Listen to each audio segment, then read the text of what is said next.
Welcome back to Unapologetically Visible, the podcast for high achieving Latinas and women of color founders who are done being the best kept secret.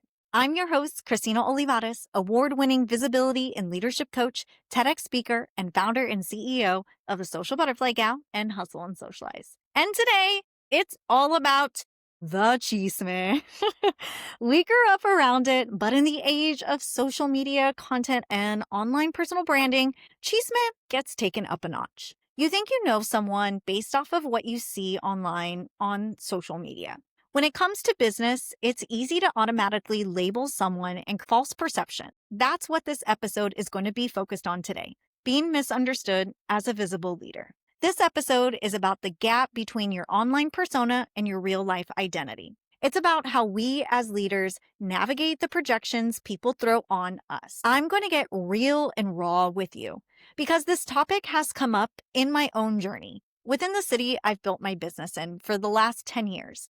And this topic has always come up inside of my coaching containers with my clients. So buckle up, grab your cafecito or your journal, and let's talk about what happens when the stories people tell about you don't match up to the truth of who you really are. There have been so many seasons in my entrepreneurial career where I felt the weight of being misunderstood. And I don't just mean in the surface level, people don't get me kind of way. I mean being misnamed, being flattened into labels that never matched who I really was. For me, it's shown up right here in San Antonio, Texas, the city I built my business in for the last decade. This place is beautiful and completely complex. It's a big city, but it still has that small town energy where everyone thinks that they know you, even if they've never had a conversation with you. It's very relationship driven. So sometimes if there is a misunderstanding or if a business experience with a colleague didn't really go so well, bam, automatically everyone knows about that experience or they think they know about you and your work ethic.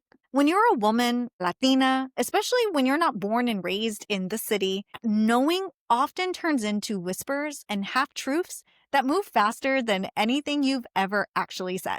I can't tell you how many times my confidence has been mistaken for arrogance, especially as I master my craft and being recognized for it. I've got the receipts, but those results often boosted my confidence, and my authority had been rebranded by other people as snobby, too much, or even hard to relate to. For a long time, I let those words sting because deep down, I knew that that wasn't me. My husband, Pete, my best friend, Michelle, my parents, my closest friends and colleagues, and my clients, they know me at my core. My energy is loud and infectious. I'm uberly obsessed with Grey's Anatomy. I love stuffed animals, and in another life, I probably would be a puppeteer. I can be soft and silly, but online, online is curated. Online is a snapshot, a highlight reel. And the moment you curate, you give people a canvas to project onto. When you're building a brand in a city with that big city, small town vibe, perception often carries more weight than reality.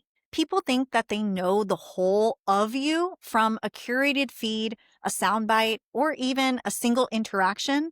And once they've decided who you are, they rarely check if it's actually true. I've carried that weight my whole life. From being made fun of in high school to being told that I was too much in rooms where my presence simply intimidated people, to now being a visible coach and speaker and founder. That thread has followed me. Here's what I've learned by expanding my community outside of San Antonio. By traveling and investing in masterminds and meeting people from across the state, like in cities in Austin, Houston, Dallas, and even out of the state in New York and LA. The wounds that keep showing up locally aren't just about me. They're about community conditioning. In cities like San Antonio, there's an undercurrent. We love our people, but we also carry a lot of unspoken scarcity. We want for everyone to stay accessible. We want everybody to be familiar and not too different from us. And when someone evolves or elevates, when someone dares to step into a new level of visibility and leadership, it touches on those tender wounds. It makes people uncomfortable. And it also makes people think that you're not one of them. That's why building a brand at times can feel so heavy, and it can also feel very, very lonely. It's not just about your content or your strategy. It's about navigating the stories people project onto you when you stop being who they want you to be and start being who you really are. Here's the other side. Once you begin the inner work, the healing, the boundaries, the letting go of all the validation, you evolve into someone who can see it for what it is. Not a reflection of your worth, but of the limits others haven't yet released. And this brings me to something that nobody warned us about when we started building our brands online. Parasocial relationships. Let me break it down for you. A parasocial relationship is when someone feels like they know you, not because they've ever had a one-to-one conversation with you or even exchanged a text message, but because they piece together fragments of your curated life on a screen. A parasocial relationship could be the woman that's scrolling on your feed at midnight, already deciding who you are just from the 3 squares that they see on your Instagram feed or by watching a reel. It's the colleague who has never sat down with you for a cup of cafecito, but is convinced that you're too confident because of the way that you speak on video or on your Instagram stories. It's the stranger who hears you celebrate all of your wins, but immediately concludes you must think that you're better than everyone else. Our brains are wired for it. We're natural storytellers. We see a sliver, a caption, a tone of voice on a video clip, and we automatically fill in the blanks with an entire personality. We decide, she is intimidating, she must be arrogant, or she probably is unapproachable. And suddenly, a whole entire narrative is born about you that has nothing to do with who you are. Parasocial relationships are tricky because they're both a blessing and a curse. On one side, they help us scale the trust. They allow for people to feel connected to us and invest in us, and even to build community with us. But on the flip side, they can destroy the real one-to-one experience because people walk into rooms thinking that they already know you. And we know that saying, personal branding is what people say about you when you're not in the room. And when they think that they already know you based off of your social media, when that fullness of who you are doesn't match the version that they created in their heads, they feel betrayed. And sometimes they even feel angry about you. And I know so many of you, especially a lot of the clients that I work with, feel this tension every time that you show up online. You start wondering, what if they misunderstand me? What if they call me too much? And what if they make up stories that aren't true? The exhaustion is real because you feel like you're performing on a stage where the audience gets to decide your character without even meeting you. Here's the reframe that saved me. People will make up stories about you no matter what you do. You cannot control their projections. You cannot curate yourself into universal acceptance.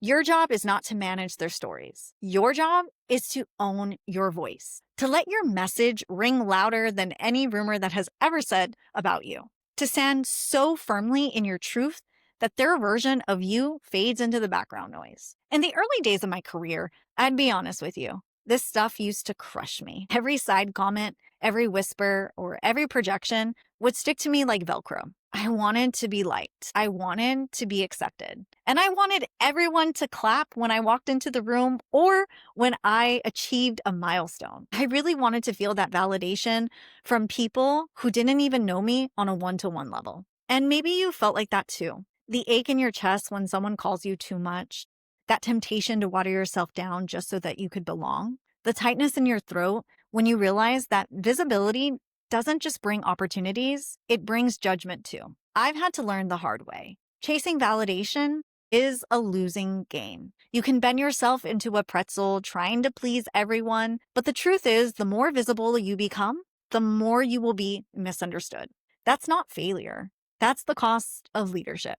The shift came for me when I stopped asking, how can I get everyone to like me? And started asking myself, who am I really here for? I realized I'm not here to be liked by everyone. I'm here to serve the women who are ready to be seen, the ones who don't shrink from my light, but want to sit in it and expand because of it. I'm here to build my legacy, not popularity. One of the pivotal turning points for me was reading the book, The Subliminal Art of Not Giving a Fuck. This book cracked something wide open. It gave me permission to stop wasting my sacred energy on every whisper, every rumor, or every false projection. It reminded me that not giving a fuck about being universally liked is not arrogance. It's complete freedom. When I let go of the pressure to be palatable, I got my power back. And these days, I've got my blinders on. I always love talking about that photo of Michael Phelps at the 2016 Olympics. There's a specific photo where he is swimming and his opponent is looking right at him, but Michael Phelps is not looking at his opponent. He is looking straight at that finish line. And that's exactly what I feel. I like to keep my eyes on the prize. I remind myself daily, I am not for everyone. And that is more than okay. That's exactly the point. If you're listening right now and you've been dimming your light because you do not want to be called too much, if you're shrinking because you're too afraid of being misunderstood, hear me when I say this. Social media is curated. It was never designed to hold the fullness and the complexity of who you are. So stop expecting it to. People will project. They will see your confidence and call you arrogant. They will see your authority and call it snobby. Their judgment says more about their wounds than about your worth. Your voice matters more than their story. If you're waiting until the world decides you're safe enough, soft enough, or even likable enough to be visible online, you'll be waiting forever. The only way to manage perceptions is to stop centering them. Instead, center your voice, your vision, and your legacy. And if someone really has something to say to you, let them sit across from you, look you in the eye, and say it with their full chest. Because conversations create understanding. DMs, whispers, and rumors never will. I want to share how I coach my clients through this exact thing. So many of the women that I work with come to me carrying that same fear. What if people think I'm too much? What if I'm misunderstood? What if the stories that they tell about me keep them from investing in me, respecting me, or even liking me? And when they bring that into our sessions, I don't dismiss it. I don't hit them with, oh, just get over it, because I know how real that ache is. I've lived it, and so have you. What I do is help them slow down and separate what's real from what's projected. We start by asking, whose voice is this really? Whose story are you carrying that doesn't belong to you? Because 9 times out of 10, that judgment they're afraid of isn't even happening in the present moment. It's a memory of being that little girl who's told she was too loud. It's the high school friend who whispered she was doing too much. And it's that early boss who told her to tone it down. I walk my clients through releasing that, through building their nervous system capacity to stand in visibility without spiraling when the projections come. And I remind them, you're not here to be everyone's favorite. You're here to be someone's permission slip.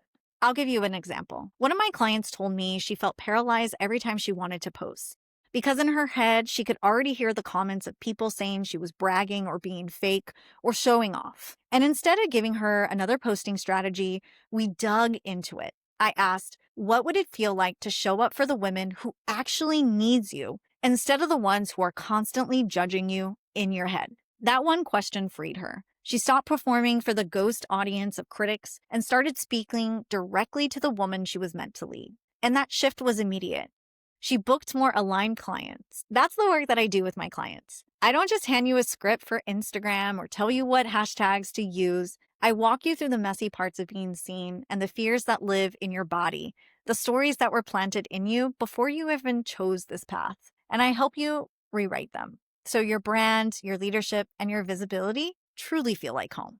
Because at the end of the day, visibility isn't about perfectionism. It's about helping you build the inner safety to be misunderstood and still move forward. To know that being called too much isn't the end of you. It's the beginning of your impact. I want to walk you through a quick visibility audit, something that I give my clients to help them see where they're centering perception instead of their own voice. So if you're listening right now, if you're able to, grab a notebook and open the Notes app on your phone, because this is going to be powerful. Step number 1, name the projection. Write down the last time you held yourself back online. What were you afraid people would say? Maybe it was, oh, she's bragging, or she thinks that she's better than us. Don't edit it. Just write it down. Step 2, identify whose voice it is. Ask yourself, where did I first hear this message? Who taught me that visibility is dangerous or that confidence is arrogant? Was it a parent, a teacher, a past boss, or a peer group? 9 times out of 10, you'll realize you're still performing for someone who's not even in the room. Step number 3, ask what's actually true right now. What's real about you today that doesn't match the old story? For example, maybe someone called you a know-it-all back in high school, but today you've built a career based on your expertise. That voice isn't true anymore. Step number 4, recalibrate your voice. Now, write a new statement of how you choose to show up online. Something like, I'm not here to be liked by everyone. I'm here to serve the women who need my voice. And step number 5, choose one brave action. Before the week ends, take one visible action that aligns with your news story. Post that thing, share the story, speak with your real voice. Remind yourself, the point is not to be liked, it's to be true. So let's land this here. Online perceptions will always exist. Parasocial relationships will always distort, but your work, your calling, and your power is not to fix that.